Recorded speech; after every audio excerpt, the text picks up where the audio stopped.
Why do things that aren't broken keep changing? Hi everyone, Leo Notenboom here for askleo.com. Here's a question I got some time ago.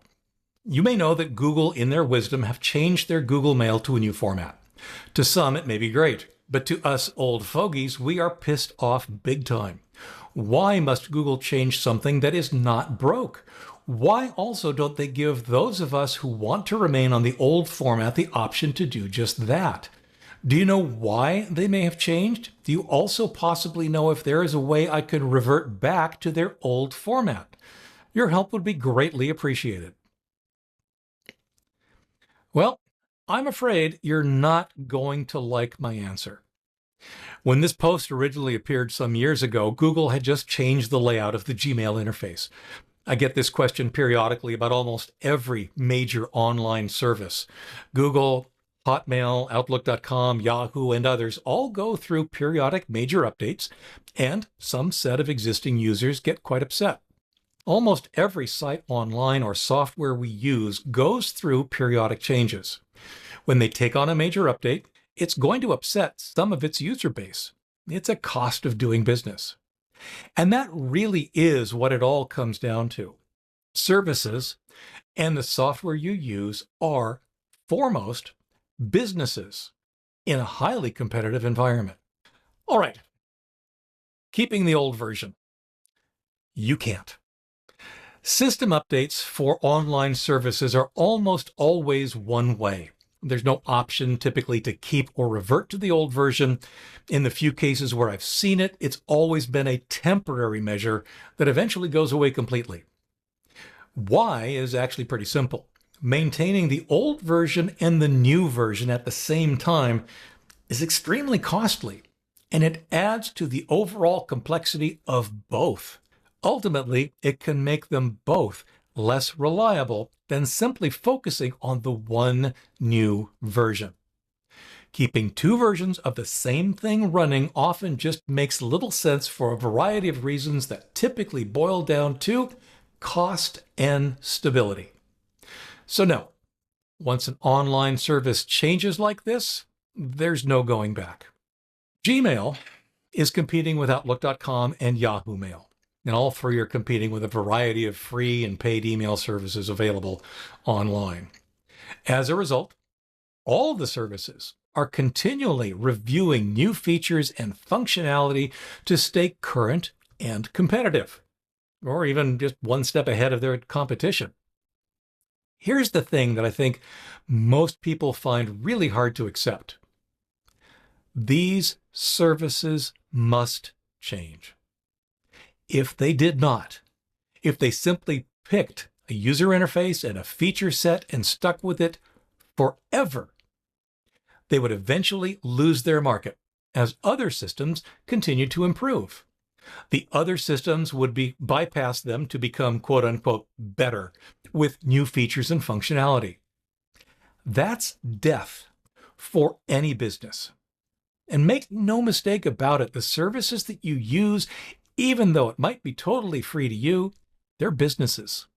If it can't sustain itself as a business, it will eventually go away. Competition means that it must change to keep up and stay in business. Now, perhaps it really was broken. One of the common arguments is that they didn't need to change something because it wasn't broken. Well, it may not be broken in your eyes, perhaps, but the system may be very broken for other people who use it differently than you, or broken regarding new features, functionality, and services that this or other providers are implementing. One thing that always amazes me is the incredible variety of different ways that people will use the same software or service. Often they're using it in ways that the designers never would have predicted. And even if they had, the nuances of exactly how the service gets used by the masses often exposes flaws or opportunities to make things easier that no one had ever considered.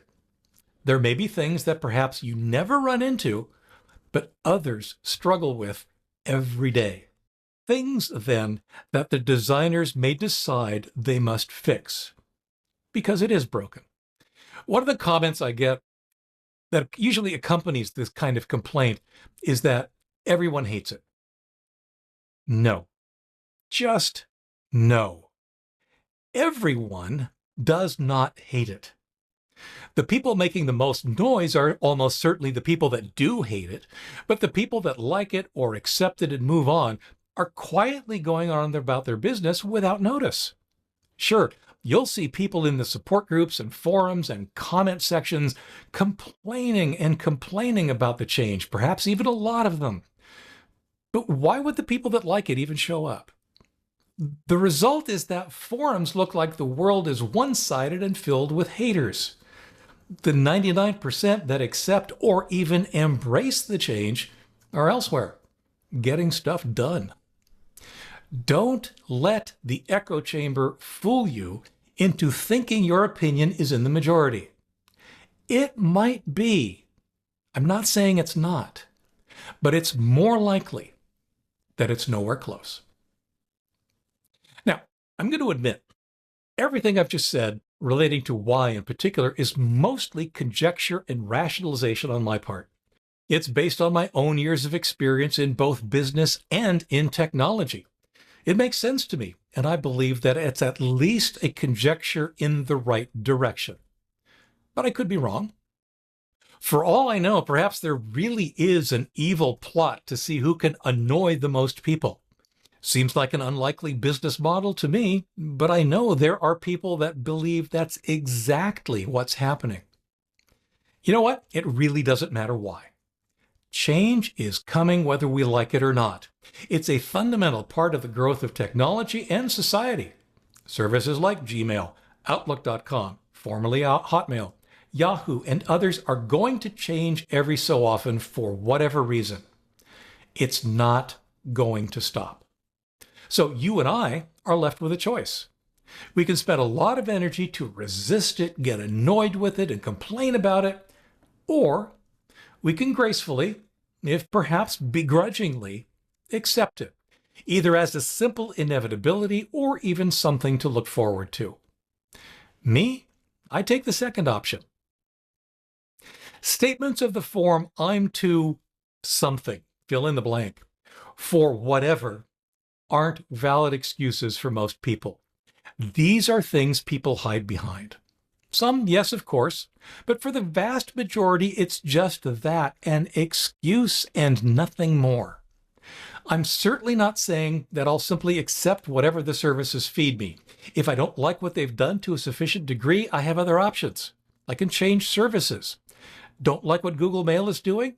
Switch to Yahoo Mail or Outlook.com or something else. Or start using a desktop email program to perhaps insulate you from the whims of Google's designers. Don't like where Windows is headed? Switch to Linux or a Mac. But it all involves one constant: change. Regardless of what you change to, that too will also continue to change over time. For some, change is really hard. I get that. I really do. But it's also inevitable no matter how you feel. It's better to realize that and accept it as much as you can. It'll make for a much more pleasant experience. For updates, for comments, for links related to this topic and more, visit askleo.com/5228.